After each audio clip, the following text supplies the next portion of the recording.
I'm Aaron. I'm Alex. He's got an Uncrustable in his mouth, and we're two in the booth.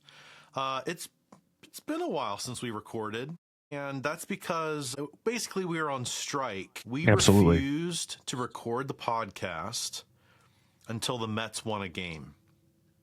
And it's been 12 days, 12 games, actually 2 weeks since we've been able to record. Thank goodness last night the Mets pulled one out of their hat and were able to win a game. So here we are. We're back. We're better than ever. Spring has definitely sprung. How we doing, Alex? Yeah, it was the Dalai Lama, I think, who back in the day said he wouldn't eat until Tibet was free. And we were basically doing the same thing that the Dalai Lama did back in the day. And we're like, we're not going to record until the Mets win a game. And turns out the Mets lost longer and harder than anybody would have possibly imagined. And they finally ended their streak of impunity. And yeah, we're back 3-2. They beat the Twins last night. And so all is right in the world. And now I think they have, I think they're tied for the same, I think they're tied in the standings record wise with the Philadelphia Phillies. And so they got to be probably right near the top of the division based off of how we would expect the Phillies to perform. So they got to be right near the top. Or the Mets. Just as a moment of accountability, I'm pretty sure someone on this podcast picked the Mets to win the East. I think somebody picked the Phillies to win the East, too. Well, okay, but let's not deflect. You can talk smack about the Phillies all you want to. Someone was riding very high on the Mets this year. April 20th was this past Monday, but you'd never know it from this particular individual because they've been high on the Mets since before the season began. We're not going to name names, but if you know anything about the podcast, you know who it's not who's high on the Mets. I also know divisions are not won in April. Well, so this is true. That is a guaranteed fact. You know, that we hear in our political climate that people are going to be so tired of winning.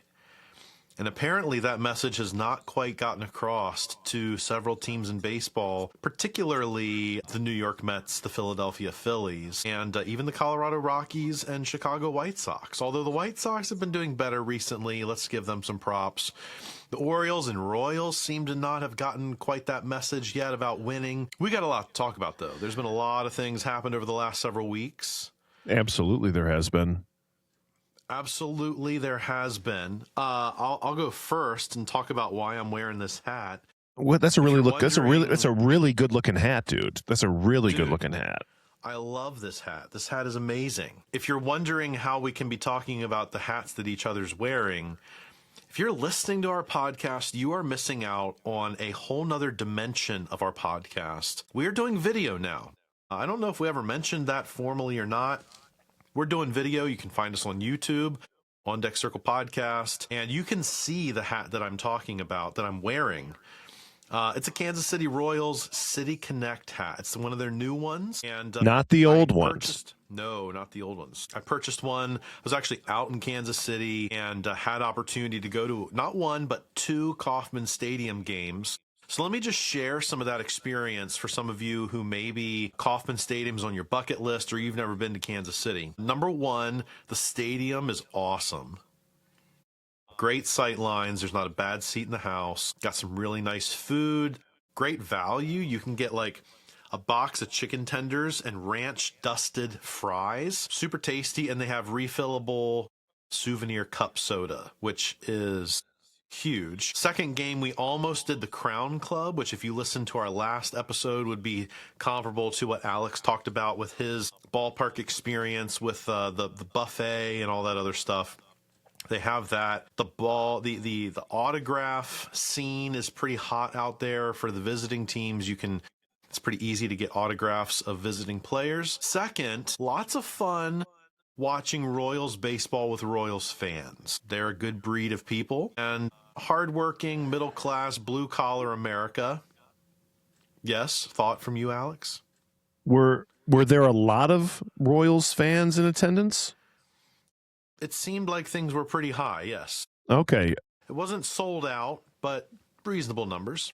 Okay. But here's the thing I want to say about Kansas City. On a positive side, Every time you walk in their stadium, you get a free Chick-fil-A sandwich on the Chick-fil-A app. I've got That's nice. two free Chick-fil-A sandwiches waiting for me to be able to use back home that I picked up while I was out in Kansas City as I went into the ballpark. Pulled up my app. Oh, a reward from the Kansas City operators to you. Thank you very much, Kansas City operators. So that's the positive. You go to the game. Does that have to be redeemed in Kansas City? No, it does not. Okay. Any Chick-fil-A. It's amazing. Yeah. Nice. The second thing, okay, so I'm going to rant for a second. Yeah. I've been to this was my 6th major league ballpark. I have never seen a fan base so incapable of catching a foul ball as the fine people in Kansas City. Over the course of 2 games, I did not see one fan catch a foul ball cleanly.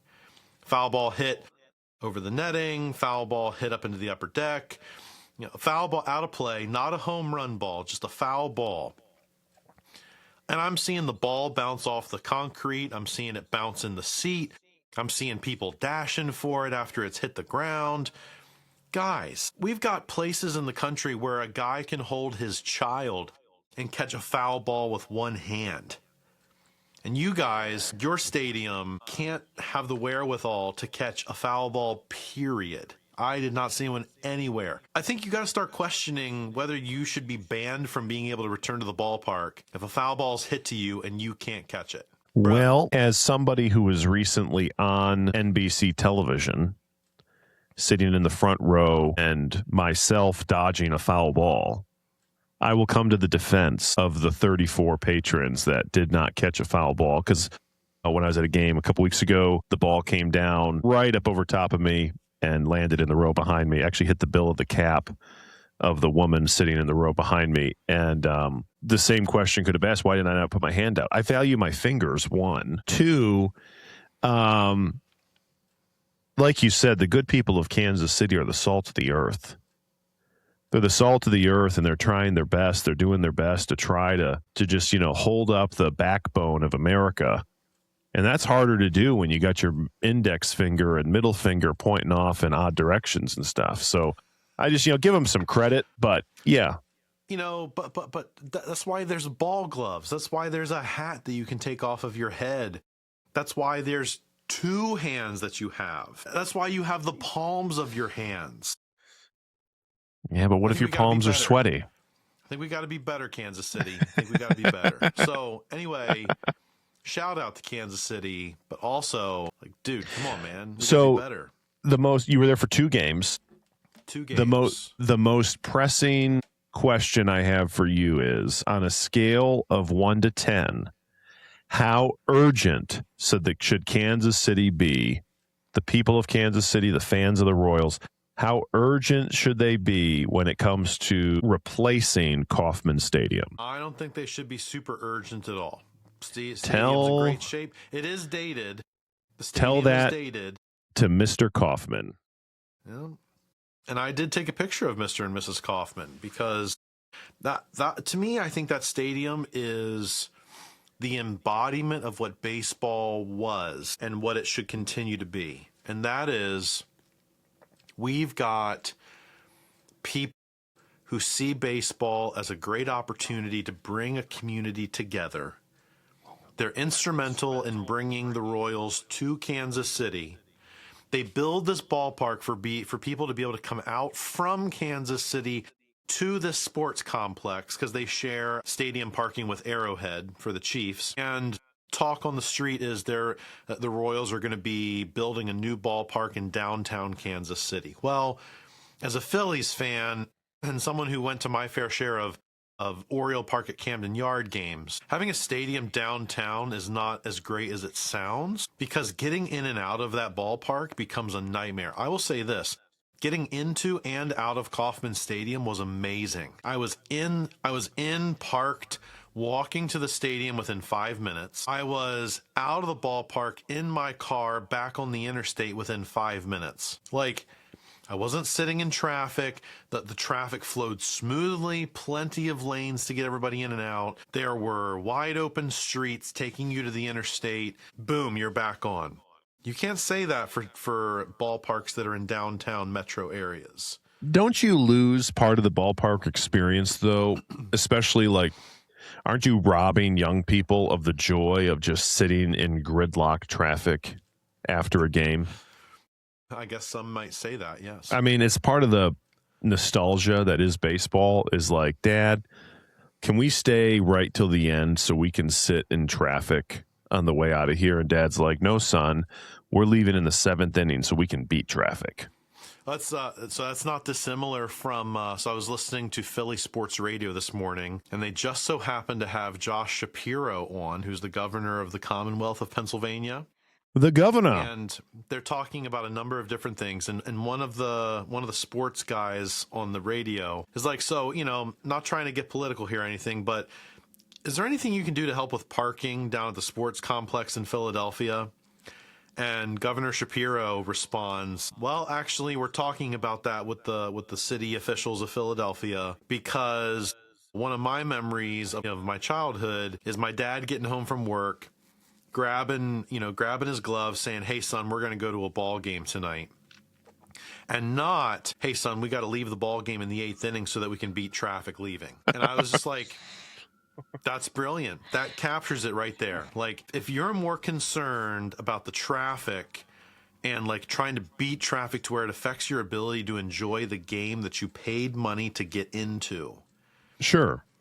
Something's got to be said to fix that. So yeah, Kansas City fans, love me some Kauffman Stadium. Hope you guys get it for several more years. Don't be in a hurry to get rid of it, because not all that glitters is gold. No. Yeah, I agree. I've heard really good things. Did you have any barbecue while you were there?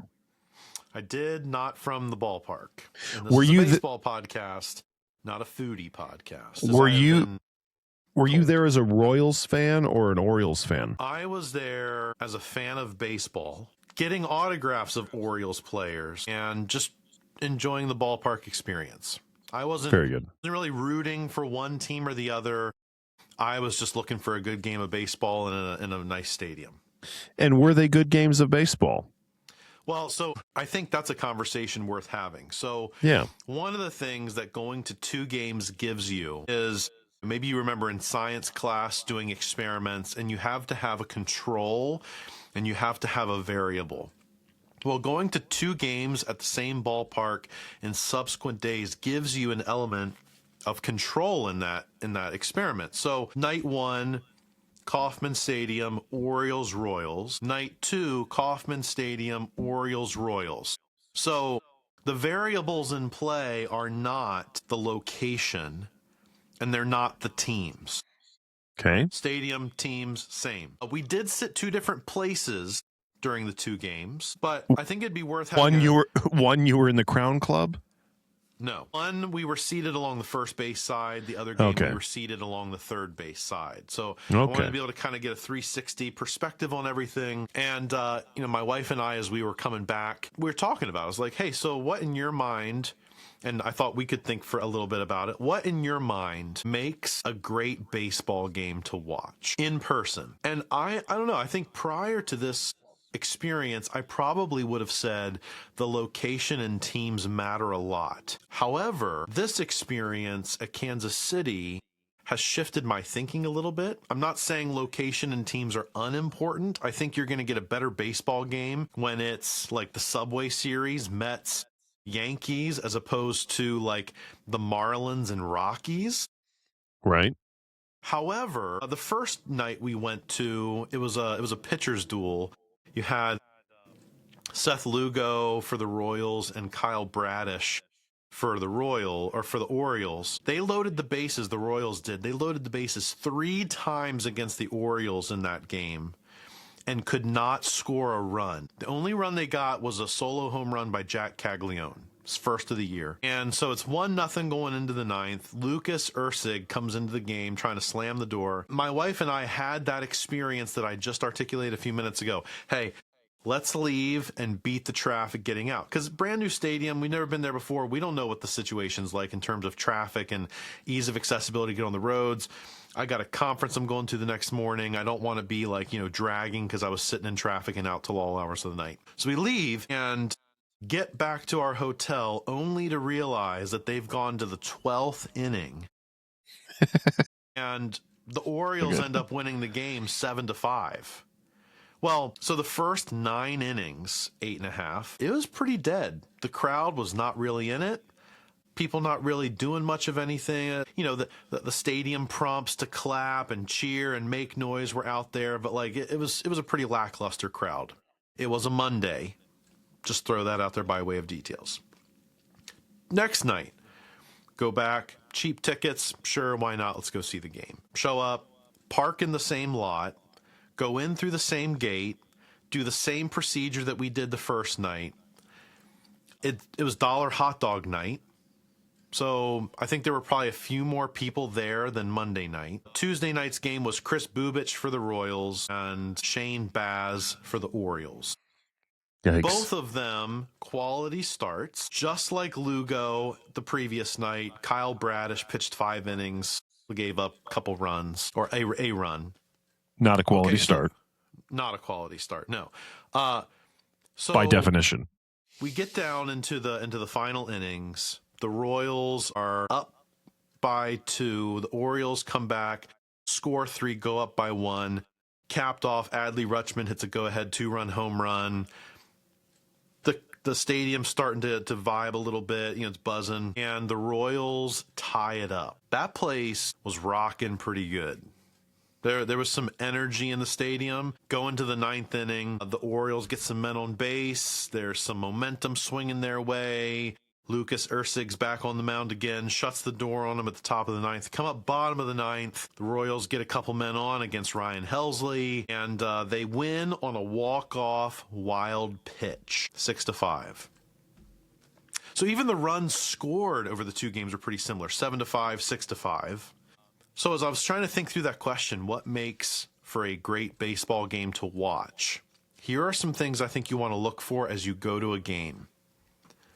Is there a compelling storyline driving the game? So, for example, the storyline the first night was both teams came in with bad losing streaks. I think the Orioles had lost 8 and the Royals had lost like 6 or 7. And I'm not being like this with 6 or 7. I think it was literally 6 games or 7 games. Yeah. Which team's going to win? Okay, that's a pretty poor storyline. So they play the game, they win it, whatever. You get walked off by the visiting team coming in, they snap their losing streak. I felt like Tuesday night there was a better storyline, and it was, we just let this horrible team beat us the night before. We can't let that happen again. We're stinking it up. We got to pull something. We got to win a game here. So I felt like that was a better piece. I felt like the back and forth of runs being scored aids the value of watching baseball. So I'm all for a good pitcher's duel.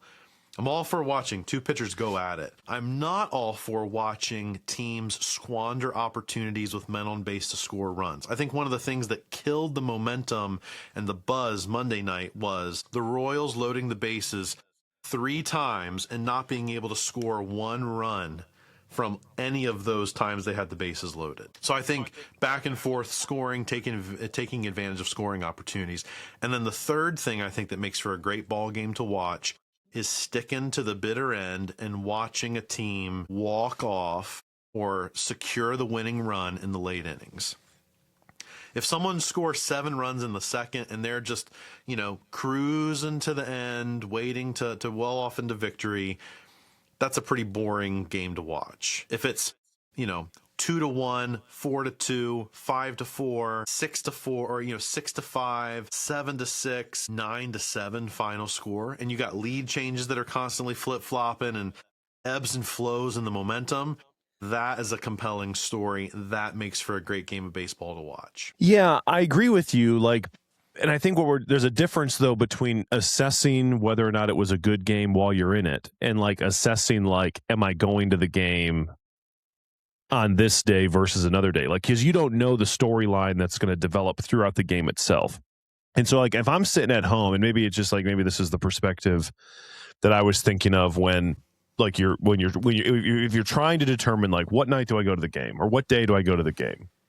And I've got a handful of things that I always look for just because generally atmosphere, is going to make a day at the ballpark. Now, obviously, price aside, right? Because tickets are expensive depending on when you go and who's playing and whatnot based on the matchup. So Yep. First and foremost, you already said it, and kind of like it's matchup is everything. But instead of necessarily the teams, I look at pitching matchup. If the pitching matchup is if it's two bums on the mound, it's going to be it's just you kind of lose that storyline automatically. For example, if it's Tarek Skubal on the mound, Paul Skeens on the mound, hey, there's a chance you're going to see something special tonight, or today, make it a priority to go. Second, weather is obviously critical. If you go back-to-back days and one day's 40 degrees, in Michigan right now, we're going back and forth on almost daily with the weather. If it's 68 and sunny or 70 and sunny one night and clear skies, and the next day it's 40 degrees and rainy, you're going to have pretty much of a dud of an experience. So weather's another thing to look at. Night game versus day game. Generally speaking, in my experience, night games are far more electric and there's more buzz than a day game. And so you can look out for that. Let me speak to those things for a second. So the time of the game was the same. They were both 6:40 local time starts. So that variable was not in play over these two games. The other thing I forgot to mention is the Monday night game was a giveaway. It was a Grateful Dead giveaway night. So they had a Kansas City, it was a cool vest kind of based off of their City Connect colors. A Deadhead giveaway. Specifically designed for deadheads and other things like that. So I couldn't discern if Monday night the buzz was lacking because maybe the Grateful Dead people came and got their stuff and then left, didn't stick around for the game, or maybe they're just not interested baseball fans, or what the deal was. The other piece with that is the weather was the same both nights. Both nights, high 60s, game time start. You get into the later stages of the game and it's in the upper 50s. So, warm to start, cooled off as it went. So weather was not a distinguishing factor between the two games. Sorry, go ahead. No, well, there's just a whole lot that's on my mind right now as I'm thinking about baseball in general, and there's a lot to get to. Anyway, I'll just breeze through a couple other things. One, time of the day, pitching matchup, time in the week. Mondays, and I've heard this not only from fans, but also people who work the great game of baseball. In general, it's absolutely terrible thinking about working games on Monday, playing games on Monday night. The closer you get to the weekend, the more electricity there's going to be there. People are wrapping up their work week. Typically, for me, the sweet spot, Friday night at the ballpark. The weekend has begun.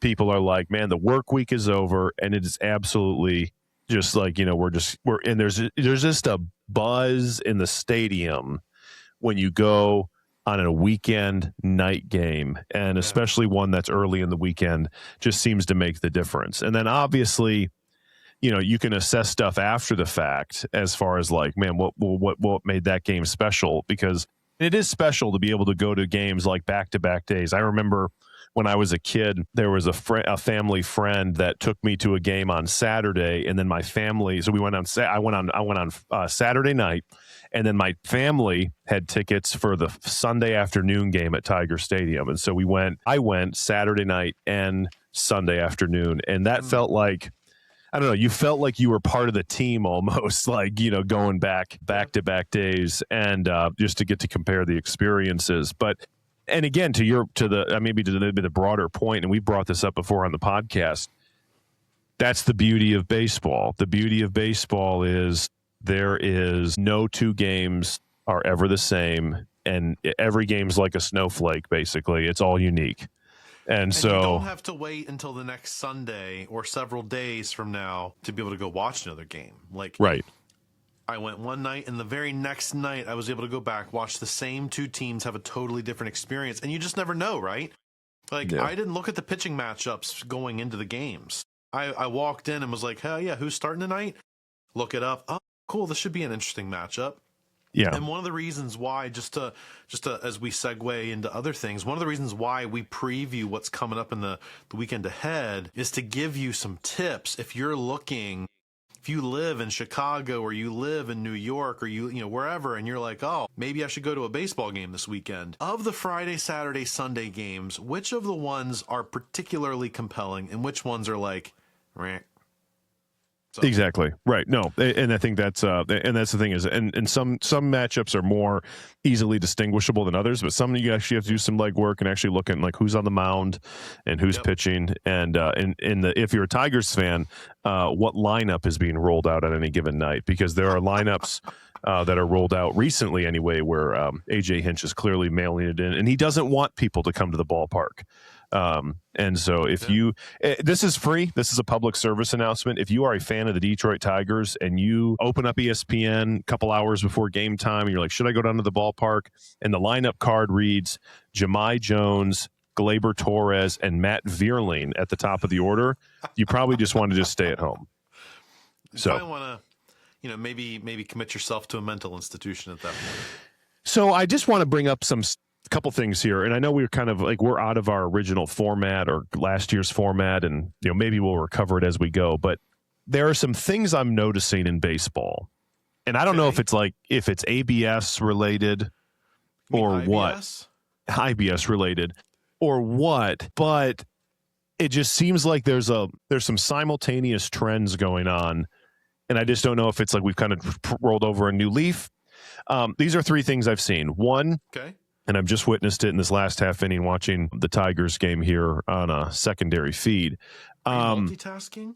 Multitasking. Nice. The resurgence on the part of some teams playing small ball. You have two teams right now who the Milwaukee Brewers in the National League and the Tampa Bay Rays in the American League are making a killing bunting runners around the bases. We had a situation about a week ago where the Tampa Bay Rays walked off their game, and they did so with 3 consecutive bunts, and it's working. The Milwaukee Brewers just put 2 guys on with back-to-back bunts. So there's a resurgence of small ball. Why that is, I don't know, but it's happening.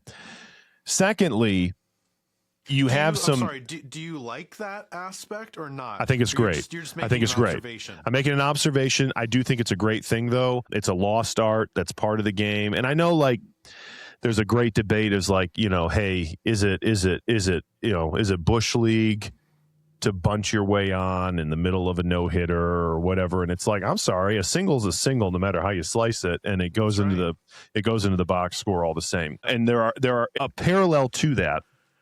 So there are 4 things I'm going to point out. First thing, small ball. 2, teams are struggling to do the rudimentary spring training level plays. Yeah. When it comes to fielding small ball and playing and responding to small ball, pitchers can't field their position. Pitchers don't know what to do with the ball once they get it. They don't know how to throw the ball to first base, which has been a chronic problem for years. Yeah. But so you have the defensive lapses on the part of many of which were highlighted by a few different social media sources on the part of the New York Mets. The New York Mets have been abysmal when it comes to doing the small things well in the midst of their until last night 12-game losing streak. All right, so those are the 2 things in the field. Teams more generally. Then you have specific storylines. You have some pitchers that are absolutely tearing it up right now and putting up some gaudy numbers. Lots of strikeouts, low ERAs. They're putting up, quality starts. Some of them are the usual suspects. Tarek Skubal, Paul Skeens seems to have righted the ship. Chris Sale, he's been solid. Then you got guys like Jose Soriano for the Angels, Emerson Hancock for the Seattle Mariners. You just have a number of guys that are doing really, really well. Can I just give props to you? Publicly in this forum, you made a move during the offseason in our fantasy league that caught a good bit of flack from people in our group because you traded for said Jose Soriano and Emerson Hancock, correct? I did not. I traded away Matthew Boyd and I traded away Framber Valdez. For Jose Soriano? No, for Joe Adele and for Cade Smith. Okay. And that's because I added on the waiver wire Jose Soriano. All right. So, just to give props to you, at least right now, you being a frivolous and discerning fantasy baseball connoisseur, Real men of genius like you. Thank you. Real I received recognized that. Real. Okay, I received that, even though we're not a month in. Okay, so you have pitchers putting up some gaudy numbers, but then also you'd think they wouldn't go hand in hand. You have guys that are absolutely tearing it up on the offensive side of the baseball. He's been injured a lot in the last couple seasons. Yordan Alvarez is on pace to hit 70 home runs this season. Like it's absolutely insane. He's got 11 home runs. We're not even a month into the season. He's got over 20 RBIs and OPS that's over 1,200, and he's just absolutely raking. O'Neal Cruz is raking. He hit his 7th home run. He too has 20 RBIs. He's got 10 stolen bases plus already, and he's batting right around 300. CJ Abrams for the Washington Nationals is batting he has been up until yesterday batting over 300. He has 7 home runs, 18 or so RBIs, just absolutely killing it. Aaron Judge also doing Aaron Judge things. You have some of the kind of the normal usual suspects. Cal Raleigh's getting hot. You just have guys though that are just putting in work on the offensive side, and it's really making it hard to make sense of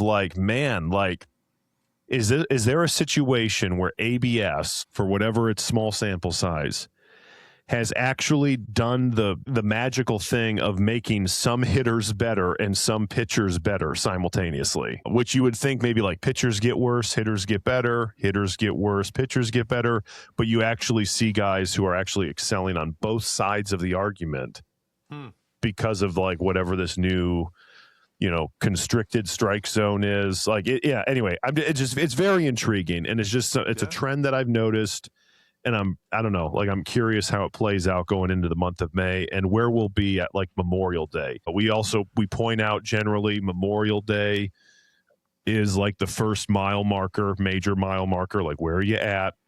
And so we're about a month away from that, and so we'll see what where baseball twists and turns till then. But anyway, those are just some trends I'm seeing, and they're pretty interesting to take note of. So that's awesome, man. 4 great observations. Just real quick, highlight, you're talking about the Mets and just their abysmalness. Yeah. Francisco Lindor, dude. He's been so bad. He makes you wonder, has he been? So bad. The question is he trying to get traded? He's so terrible. It's is he basically hey, front office, because some of the plays or lack thereof that he's made or not made, they really are unexplainable. Yep, I agree. You've sent me a couple. I've watched a couple, and you're just bro, what were you gonna do with that ball? Right, and it's oh, he lost track of the outs. Oh wait, he's in the first inning. It's the first out of the game. And bro, you're the shortstop. If anybody is supposed to have a handle on how many outs there are, it's the catcher, the umpire, and the shortstop. Absolutely. No, it's just I don't know. There's a lot of weird things going on. Obviously, Juan Soto's been hurt. Juan Soto comes back. Lindor is now hurt. They just can't. I mean, the Mets as an organization just can't get out of their own way, and that appears to be what we've witnessed here in April. However, I do have a question for you. Yes.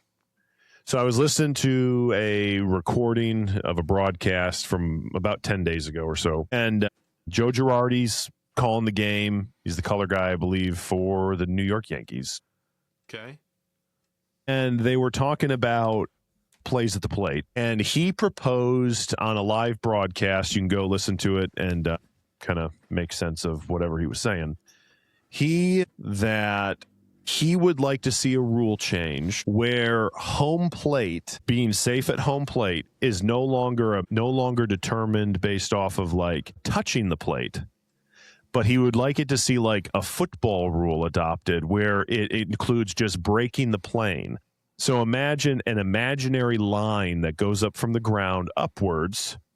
And I think he said you don't just go up to the heavens or whatever, but it's you go up 6 or 8 inches or 6 inches or 3 inches or whatever it is. And if you break that plane, then you're safe. And his argument was, he's like, people are just so susceptible to injuries, sliding in and having to actually touch home plate. And also he said it's unfair because first, second, and third is an elevated, it's an elevated bag.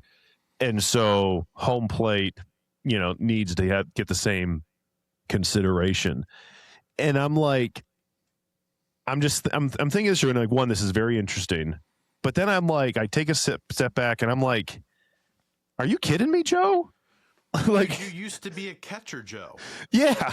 I'm like, what are you talking about? And I'm sorry, like, we got guys that are getting injured, and they're getting injured left and right. Hardly any of them, if any of them, are getting injured sliding into home plate. And so they've done a lot to address the injuries that came about from sliding into home plate by the blocking rules that they've allowed for the catchers. Right. And that's where I'm like, you got to do something. You have to, like, and it's like, and I don't know, some of the most creative things we see on the ball diamond are guys creatively sliding in to get a hand, on home plate and miss the tag of the catcher. And so it's like, that's just like, are you going to take one more thing away? That's going to, like, again, to our maybe your original point on this podcast, like, take something away that's like contributing to the storyline of the baseball game. We pointed out off the podcast, like, one of the most impressive things maybe we've seen this season is Javi Baez sliding into home plate, lifting his hand up over Salvador Perez's glove and landing it back down on the plate in real time. And you're just like, like, that was a major element of that game because he was called out, because to the naked eye, it looks like the throw beat him, the tag beat him.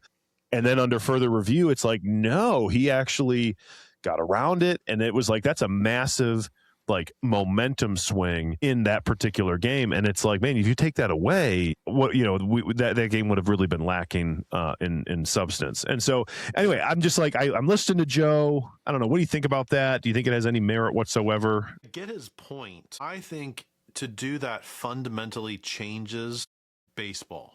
Absolutely. And if you want to do that, then I would say just make a different object or different place where people have to touch when they come home. Like, have the batting plate and then the scoring plate. And the scoring plate can be a scoring base instead of a plate if you want to make it that way. And you could put it further behind home plate. That might make it more difficult for runners to score on a wild pitch because it would be closer to the backstop. Or, it could be, at that point, I think you take all the guardrails off of baseball and you say, okay, let's reimagine what baseball is. You can argue enlarging the bases has done that, but we didn't alter the shape of them. You can argue ABS system has done that, but we are still throwing the ball. The strike zone is still the strike zone. We're just trying to sharpen the edges of the strike zone and make sure that the balls and strikes are being relatively called accurately. Right. This is beyond that, though. This is taking baseball and fundamentally changing it. You're not trying to touch home plate or tag the runner trying to touch home plate. You would now be trying to keep him from breaking the plane of home plate.